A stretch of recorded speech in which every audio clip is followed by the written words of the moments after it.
We play Alan and Marie Russell.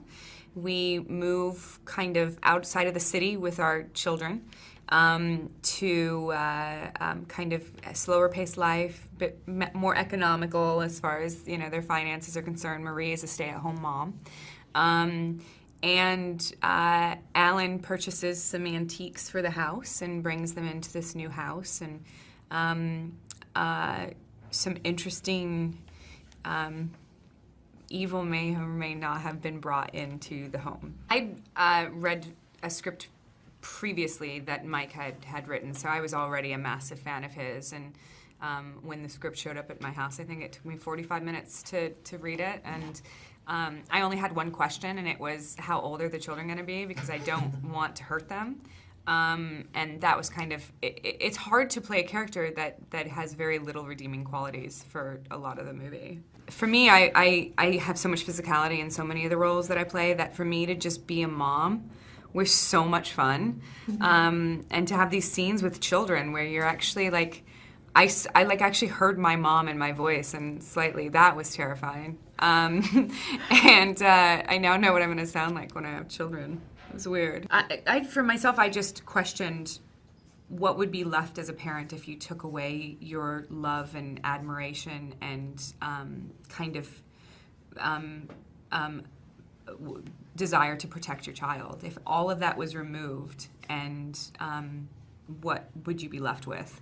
And that's kind of how I made her, in my mind, kind of relatable. Yeah, it's hard to be relatable, right? You know? Yeah. Just constantly, like even in my trailer, trying to look at myself and overlook at myself as Marie, because ultimately that is her undoing. And she just loses herself in the insecurity of who she is and how successful of a mom she is. And then there were other scenes where it was like, you're so focused, like in the scenes that I had a lot of scenes with Annalise that were violent.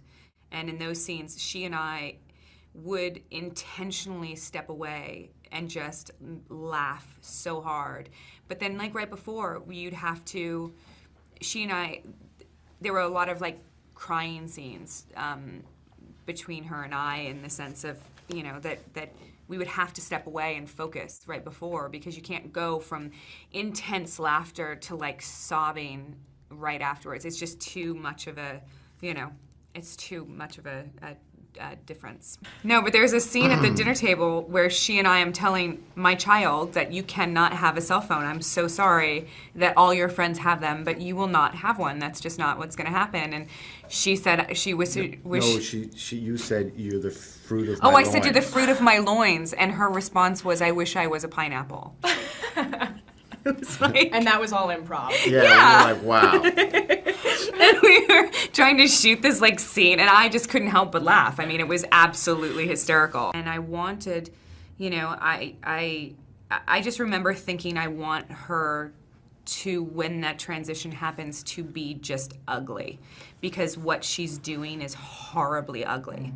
Mm-hmm. And so I kept saying to everyone around, vanity needs to go out the window, just make me as ugly as possible. And that was a really interesting thing, because the producers and director were like, really? Uglier? It was stunning. It was beautifully designed, and they handmade that mirror. It was stunning, and it was molded, and so I think there were 2 or 3 of them, and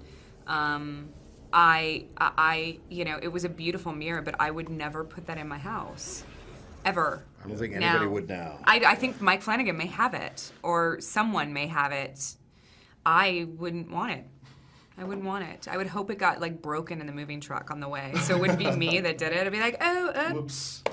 It was funny because like that mirror, actually, you'd walk by it on set, and they actually had taken the glass out, and there'd be people on the other side, and you'd walk by thinking it was just a mirror, and there'd be an entire crew behind it, and you were like, oh my God, and it would like scare the shit out of you. So that happened once to me. My character, I think, has an issue with mirrors from the very beginning, and it's not the mirror per se, it's every mirror.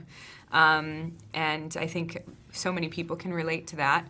And so for her, she's fixated on mirrors. and on getting older and body changing and, you know, all of those things. So for her, the mirror already is evil. And this one actually just kind of validates everything she already feels about herself. Mirrors always have the ability to scare the crap out of you because I mean, if you walk by a mirror too fast in the middle of the night, you don't know if you saw something behind you. I mean, they play tricks on you all the time in your own home.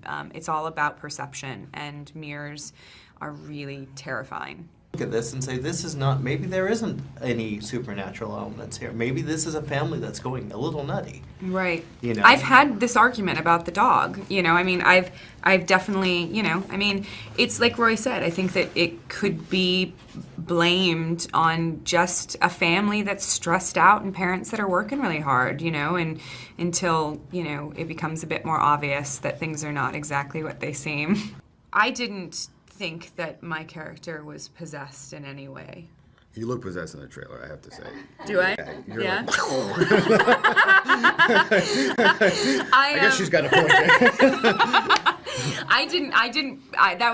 That was not my intention. Maybe, but no, I kind of almost wanted her. I approached it as that I had blinders on and was fixated on one complete goal, and that was to rid my life of the things that caused me pain.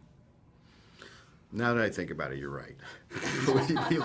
we both look a little... Look a little insane. But I think it's up to I the need to watch the audience trailer. to figure out what they think is really happening. It really does. I definitely believe that energy doesn't necessarily move on. So whether or not, you know, you know, it's hard. We've been talking about this all morning. It's hard to prove or disprove the theory of energies and ghosts and things. So I think that's part of why paranormal movies are so scary, because everyone can go home and think they saw something out of the corner of their eye. I'm scared of everything. Everything. I hate flying. So, but I do it all the time. Yeah. So on the horror scale, would you say that this film is a shit your pants fantastic or a holy fuck someone call my mommy? I have to say, you know, the way I describe Mike Flanagan and the way he writes is that it's a slow burn for about 40 minutes and you're kind of trying to figure out what the hell is going on, and then you get punched in the fucking face in the last 20 minutes of the movie and you're like, oh my god. What do you think is more important, the velocity of that dick punch, or you think it is the length of the forced tension? I don't know, you have a dick, so maybe you should answer that question. The length of the foreskin? What did you Or Stephen King has come up and become a champion of this movie. How does that feel for you guys? you know, I am such a massive Stephen King fan.